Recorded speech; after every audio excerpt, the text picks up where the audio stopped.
주심으로 성령 강림주 수요 예배를 하나님 앞에 드리겠습니다.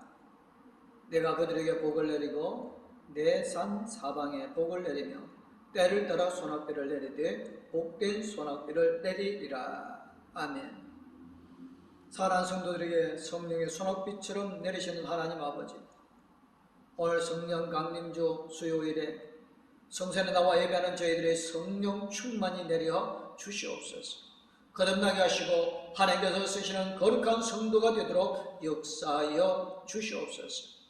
우리는 옛사람을 벗어버리고 새 사람이 되어서 하나님의 나라를 세우게 하시고 언제 어디서든지 복음을 전파하여 죽어가는 사람들을 살리게 하여 주시옵소서.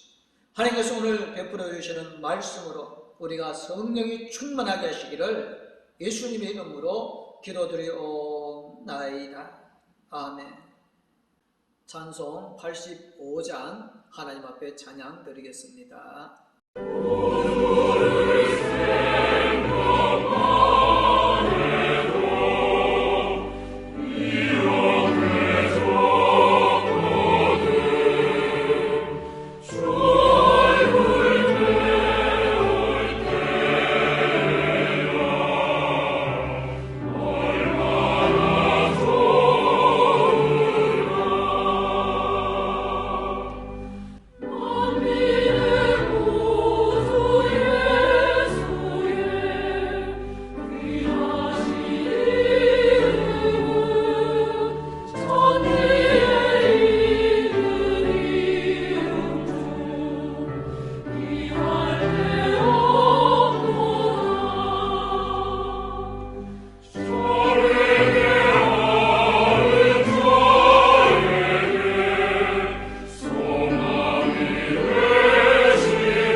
주실 말씀은 사도행전 19장 1절에서 7절 말씀입니다.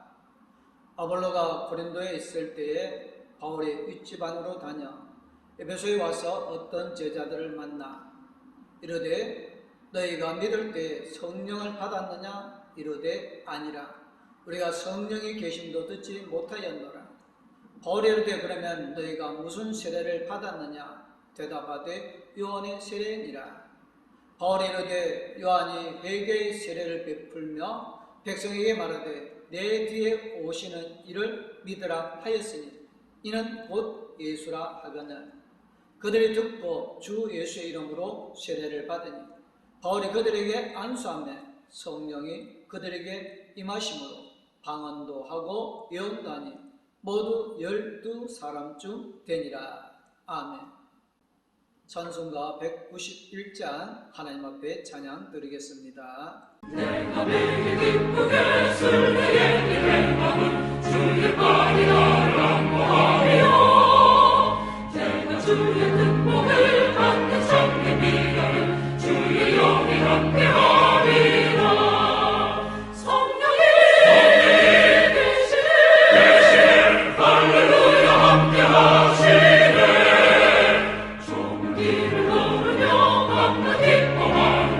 주의 영이 함께하리라.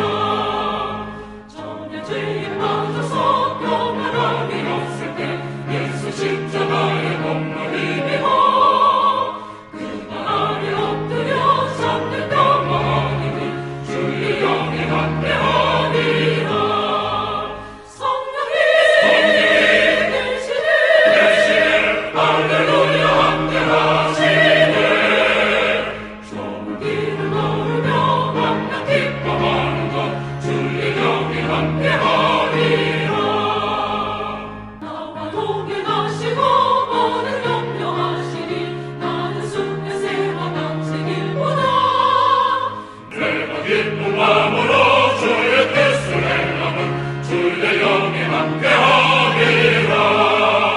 성령이 계시네 할렐루야 함께하시네. 좁은 길을 걸으며 만나 기뻐하는 것 주의 영이 함께하리라. 세상 모든 욕망과 나의 모든 정욕은 십자가의 이미 고생하는데 어두운 밤이 지나고 무거운 짐 벗으니 주의 영이 함께하니라. 성령이 계시네 할렐루야 함께하시네. 좁은 길을 걸으며 만나 기뻐하는 것 주의 영이 함께하리라.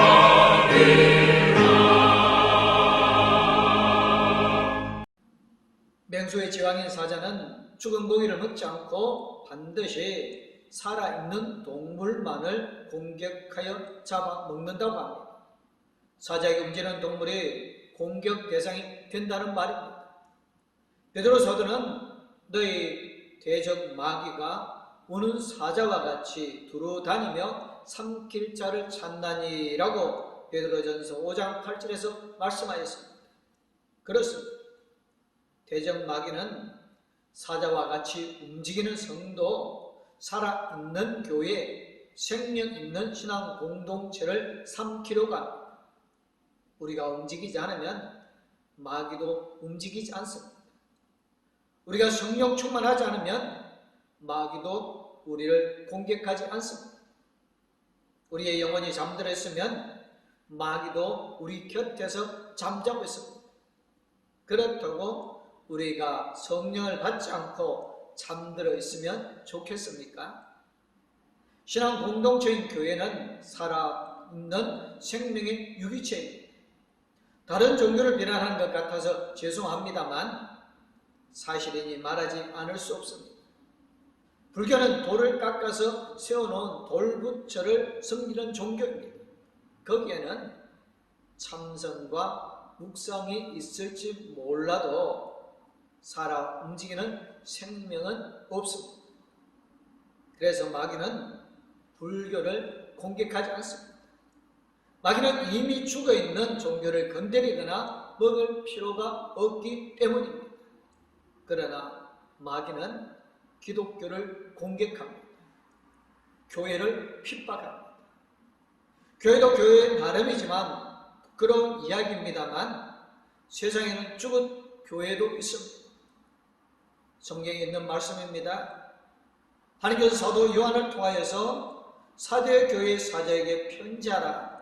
하나님 7 영과 7 배를 가지신 네가 이러시되 내가 네 행위를 아노니 네가 살았다는 이름을 가졌으나 죽은 자로다 라고 요한계시록 3장 1절에서 말씀하셨습니다. 이 말씀은 옛날 사대 교회에만 국한된 말씀이 아니라 오히려 오늘날 살았다는 이름을 가지고 있으나 죽은 교회에 대한 경고입니다. 우리가 기도하지 않으면 시험에 들게 됩니다. 구원의 확신이 없으면 구원을 받지 못합니다. 성령이 충만하지 않으면 악령이 충만하게 됩니다. 영적이지 못하면 육신의 지배를 받게 되어집니다. 신뢰하지 못하면 세속적으로 변합니다. 은혜의 영향권 안에 있지 않으면 영향권 밖에 있습니다. 주님을 사랑하는 마음이 없으면 세상을 사랑하는 마음으로 가득하게 됩니다. 하나님께서 쓰시지 않는 사람은 마귀의 도구로 사용되어지는 사람입니다. 신앙세계에는 회색지대는 없습니다. 영적인 세계는 중간지대가 없습니다. 구원을 받는 것도 같고 구원을 안 받은 것 같기도 하고 성령이 충만한 것 같기도 하고 성령을 안 받은 것 같기도 하고 깨어있는 것 같기도 하고 잠들어 있는 것 같기도 한 현상은 있을 수 없습니다. 천당과 지옥 사이에 중간지대가 없듯이 말입니다. 그런데 정말로 이상한 것은 천주교에서는 천당과 지옥의 중간지대에 연옥이 있다고 말합니다. 그래서 죄를 짓고 천당에 가지 못한 영혼이 연옥에 머물고 있으면 자손이 덕을 쌓고 헌금을 많이 하거나 성인이 기도해 주면 천당으로 간다는 이상한 말을 하기도 합니다. 신앙생활에서 타협은 절대로 금물입니다.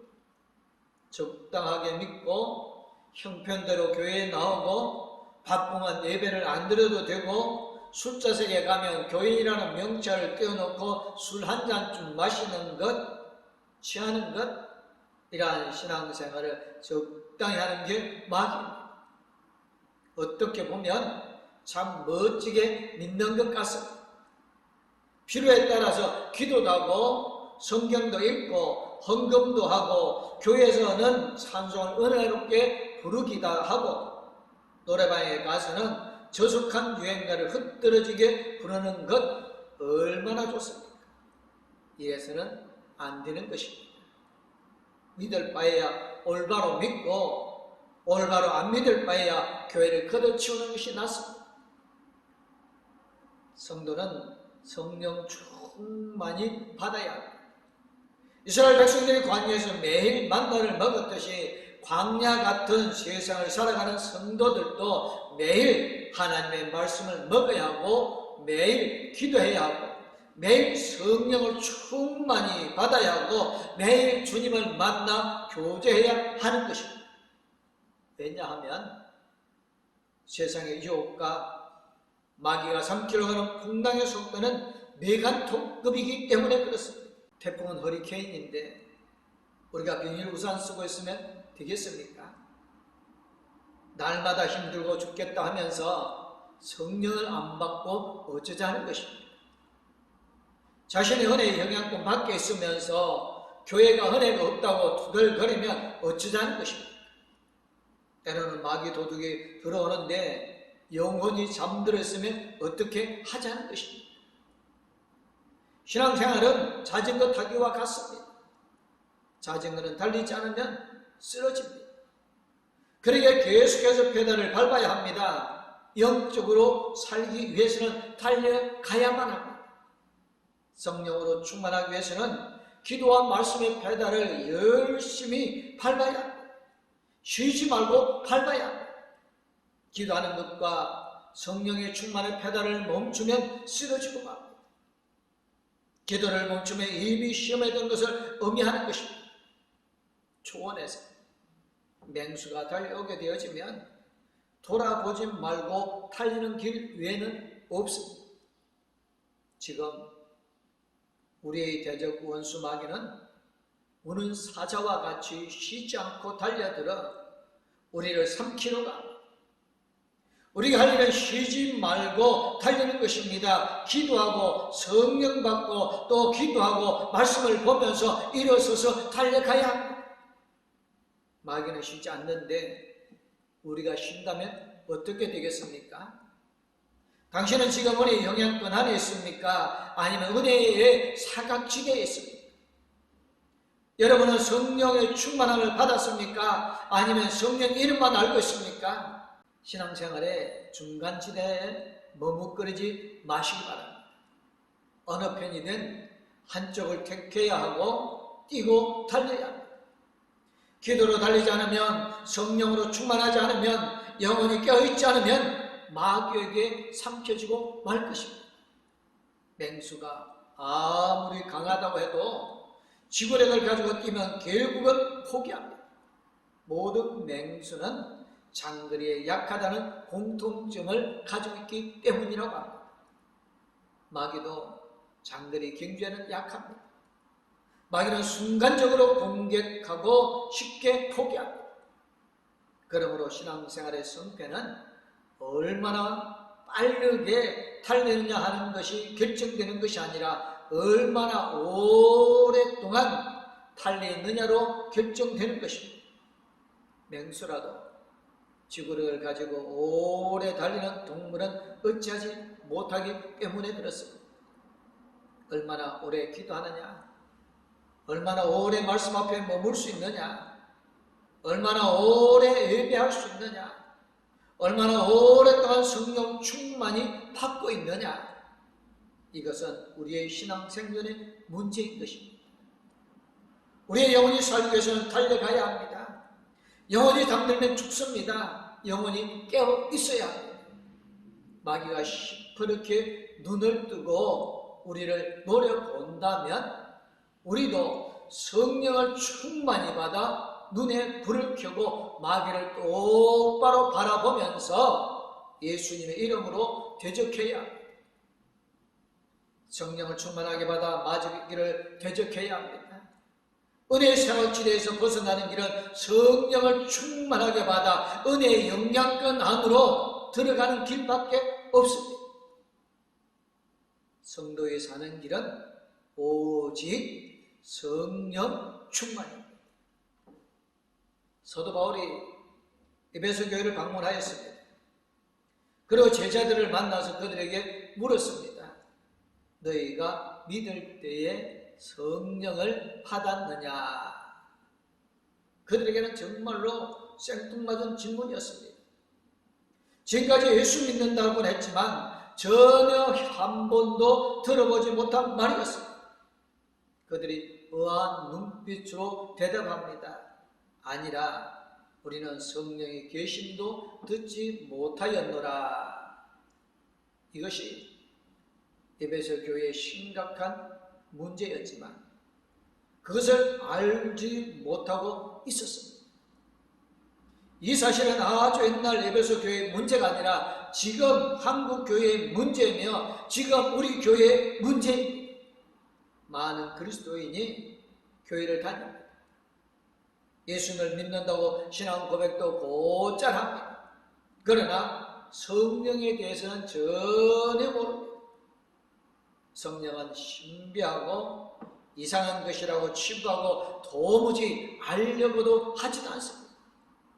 오히려 성령을 충만히 받고 방언하고 입신하는 성도들을 이상한 눈초리로 바라봅니다. 성령을 안 받고 교회 다니는 사람이 점잖은 교인입니다.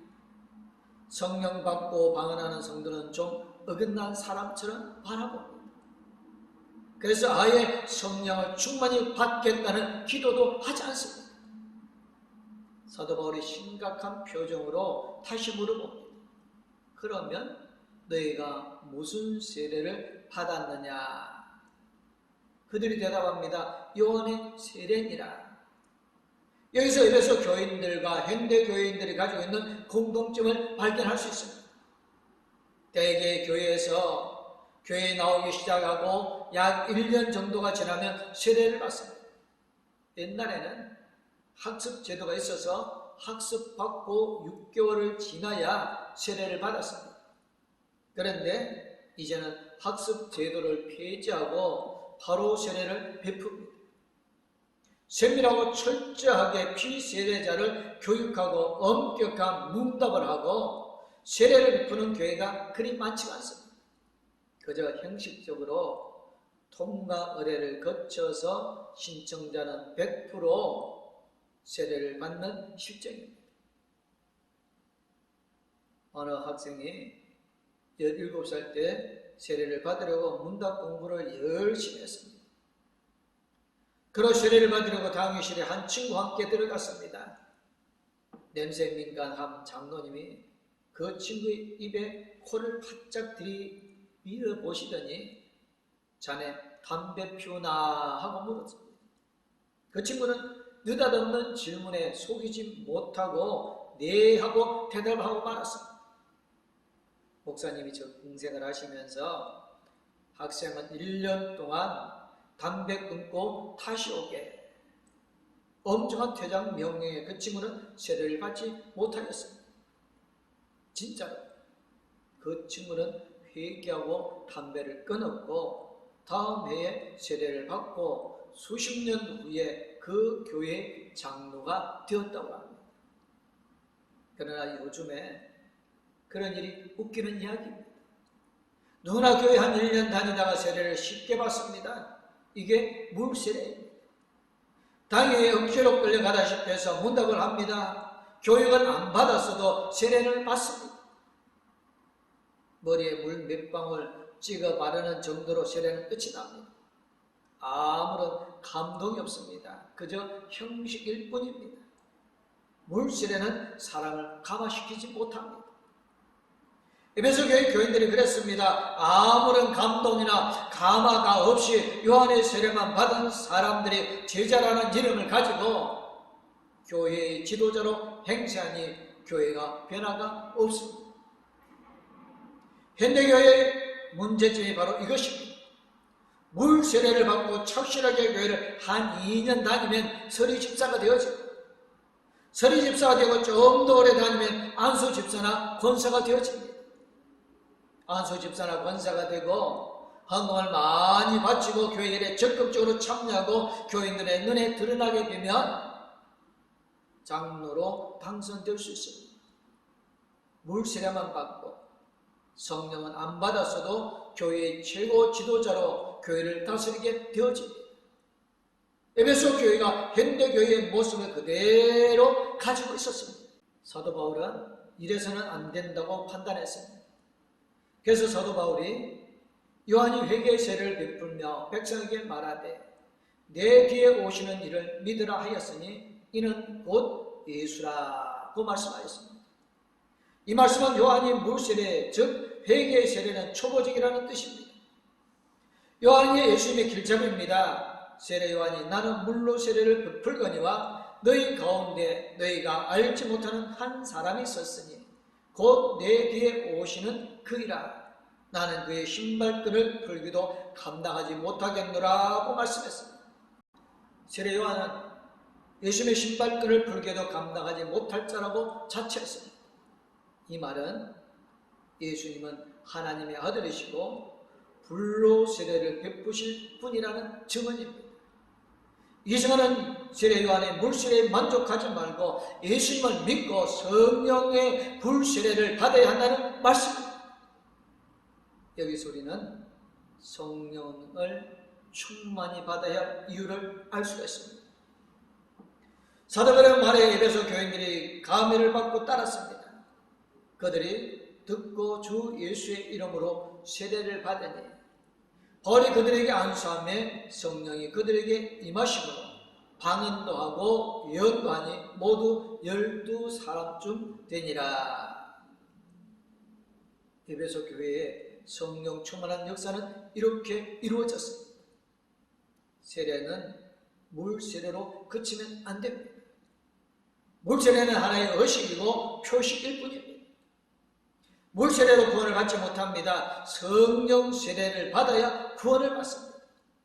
성령 세례는 불세례입니다. 성령의 불로 모든 죄를 태워버려야 합니다. 철저하게 회개할 때 성령님께서 임하십니다. 성령님께서 임하셔야 거듭나는 변화가 일어납니다. 예수님께서 니고데모에게 진실로 진실로 네게 이르노니 사람의 물과 성령으로 나지 아니하면 하나님 나라에 들어갈 수 없느니라. 육으로 난 것은 육이요 영으로 난 것은 영이니 내가 네게 거듭나야겠다 하는 말을 놀랍게 여기지 말라.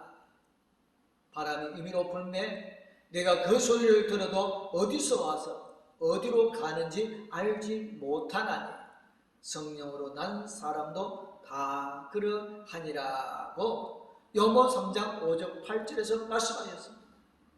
성령을 충만하게 받은 성도 아주 평범한 사람입니다. 옛사람의 본성을 버리고 성령으로 거듭난 성도입니다. 예수를 믿고 변화된 성도입니다. 생각과 말과 행동이 달라진 성도입니다. 끊임없이 기도하고 말씀 읽고 섬기며 베풀고 나누고 사랑하는 성도입니다. 세상을 보는 눈이 달라진 성도입니다. 세계관이 달라지고 가치관이 달라지고 인생관이 달라진 성도입니다.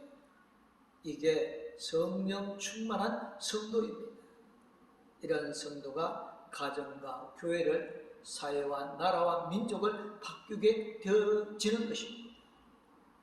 사도 바울이 만일 너희 속에 하나님의 영이 거하시면 너희가 육신에 있지 아니하고 영에 있나니 누구든지 그리스도의 영이 없으면 그리스도의 사람이 아니라고 로마서 8장 9절에서 말씀하였습니다. 하나님의 영은 성령입니다. 그래서 우리는 자신의 삶에 성령의 법을 적용합니다. 성령님께서 우리 안에 임재하시면 육신에 살지 않고 성령으로 살게 됩니다. 다시 말하면 육신을 따르지 않고 성령을 따르는 성도가 된다는 말씀입니다. 성령을 따르면 우리 속에 영적 변화가 일어납니다. 세상 사람들이 우리를 보고 이 사람이 바로 새롭게 변화되었다라고 말하게 되어집니다. 사랑하는 성도 여러분, 하나님의 영, 성령으로 말하는 성도가 누구든지 예수님께 순종하며 성령으로 예수님을 주님이시다라고 고백합니다. 성령을 충만하게 받고 예수님을 나의 주님이시라고 고백하면서 거듭난 성도의 삶을 살아야 합니다. 성령이 그들에게 임하심으로 에베소 교회의 성도들이 성령 충만하게 받은 것처럼 성령을 충만하게 받는 봉독교회 모든 성도님들이 되어주시기를 주님의 이름으로 축원합니다. 아멘. 기도하겠습니다. 주님께서 승천하실 때에 제자들에게 보혜사 성령을 약속하여 주시고 주님의 가신 후에 오순절 마가의 다락방에 성령 임하여 제자들이 변화되었던 것처럼 오늘 이 시대에 성령 하나님께서 봉독교회에 임재하여 주시고 한 사람 한 사람 성령 충만함을 통하여 이제 모든 사람들의 삶이 변화되어져 하나님의 복음을 전하는 참된 그리스도인들의 거룩한 삶이 되어지게 하여 주실 줄 믿습니다. 세상 그 어떤 유혹, 환난, 핍박이 온다 할지라도 성령님과 함께함으로 그 모든 것을 이겨 승리하는 봉독교회 모든 성도님들이 되어지게 하여 주심을 믿사옵고 거룩하신 우리 주 예수 그리스도 이름으로 기도드리옵나이다. 아멘. 이제는 죄악에서 우리를 건져 권하여 주신 우리 주 예수 그리스도는 언제 어디서 무엇을 우리와 함께 해주시는 하나님 아버지의 그 큰 사랑과 우리 나갈 길을 영원토록 힘내어 주시고 동행하여 주실 성령님의 감화 감동 위로 교통 충만하신 성령 충만한 삶을 살아가기를 원하는 봉독교회 모든 성도님들과 가족들 위해 이제부터 영원토록 함께하옵기를 간절히 축원하옵나이다. 아멘.